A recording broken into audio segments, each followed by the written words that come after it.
Assalamu alaikum wa rahmatullahi wa barakatuhu.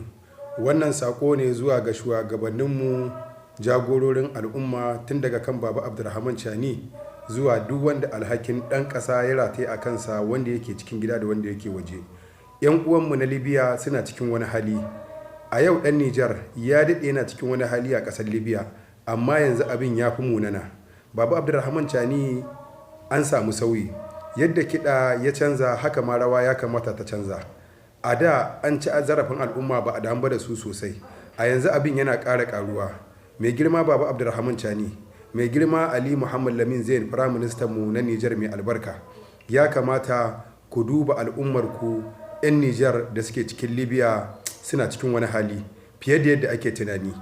Muna ganin abubuwa wanda yake wasu bidiyon in ka kalla wallahi sai hawaye ya zuba maka. Kuma ba wai 'yan ƙasar Nijar ba kaɗai, akwai 'yan uwanmu 'yan Najeriya, akwai 'yan ƙasar Chadi, Sudan da sauran ƙasashenmu na Afirka, waɗanda a'a menene yake sawa suna barin ƙasarsu ta haihuwa. Mutum ya bar matarsa, ya bar mahaifiyarsa, ya bar mahaifinsa, ya bar 'ya'yan da ya haifa, alhalin ya san akwai haɗari tun daga kan hanya har ya zuwa can inda za shi ya tafi, kuma ya je sa rayuwarsa a cikin haɗari. Ya kamata ku bincika, ku duba, ku ga me yake sawa. Wallahi wani ba yana tafiya bane don neman abin duniya. Abin da ya koro bera daga wuta ya fada ruwa, to ya fi wutar zafi. Don haka ya kamata ku duba. Al'ummar mu wani dole ce take sa yana tashi yana barin gida, to suna cikin wani hali. Mai girma Baba Abdulrahman Chani, a duba 'yan uwanmu da suke Libya.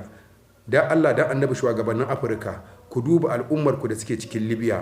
A'a, ku tattauna da duka gwamnatocin guda biyu, da gwamnatin da ta tsakiya, da gwamnatin gabashin kasar, da wadda Khalifa Haftar yake jagoranta, da gwamnatin da kasashen yamma suka yarda da ita, suka amince da ita. Ya kamata, tunda kowace gwamnati ce, kungiya ma ana tattauna da ita, baranta na gwamnati. Don haka a tattauna da su, a duba halin da al'ummar mu suke ciki. Wanda yake daure a sake shi, a kashi garinsu. A sake su. Waɗanda suke ba su da lafiya a taimaka musu, wanda suke so su zo gida su zo su. Ko kuma ya al'umma, wanda zai je ƙasar Libya nema, ya kamata ya shiga ƙasar bisa tsarin doka da oda. Wallahi yanzu irin wannan tafiya ta kai tsaye, ka tashi ka hau mota, wani ma a garinku bai san ba ka tafi, barantana ƙasar da zaka je bata san ba ka je, to kana cikin haɗari, rayuwarka tana cikin haɗari. Yanzu an wuce wannan zamanin. Kowace ƙasa ya zama to ka shiga ƙasar bisa tsarin doka da oda.